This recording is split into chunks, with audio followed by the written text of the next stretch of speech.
And the next speaker is the Secretary of my union, the National Education Union, and I'm proud of my union, what we've done, and I'm going to allow Sam Uddin. That was disgraceful. Thank you, Eugene, for that. International Workers' Memorial Day, 28th of April, this Wednesday, is when we remember those killed or injured at work or by work. May Day also celebrates the work that all workers do and the rights that we have won over the decades, often by collective action opposed by governments. This is not new where we are. This is where we are supposed to be, fighting for our rights and make sure that we get them back.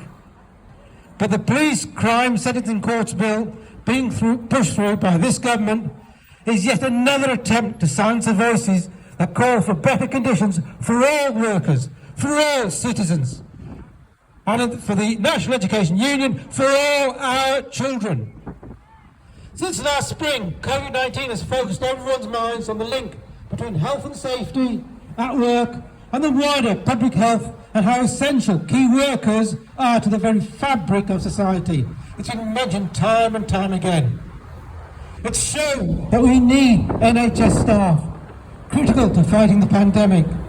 And we also need cleaners, shop workers, delivery and bus drivers, postal workers, and our own members in education.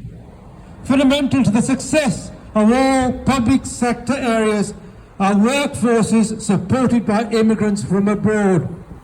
Fundamental to the fair treatment of all these is the ability and the right to speak out when faced with injustice. The right to peaceful assembly and protest are fundamental principles of any democracy, but especially at a time when we see the depth of injustice that injustice, for example, faced by refugees that are trying to escape life-threatening attacks abroad, and then facing lethal conditions in UK ex-military detention centres. When we see black rights action being described shamefully by the current Home Secretary as dreadful. When we see Extinction Rebellion actions as an attack on democracy. What irony, what shame on this government if they could feel it, which they can't, which is why we need to get rid of them.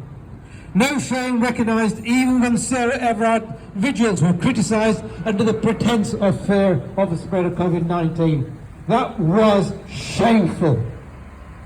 We must oppose all the proposed parts of this bill that give the police new powers that undemocratically seek to limit peaceful protest. We have seen the damage that the prevent strategy has already inflicted in schools on freedom of speech. The fight to remove that strategy must also go on.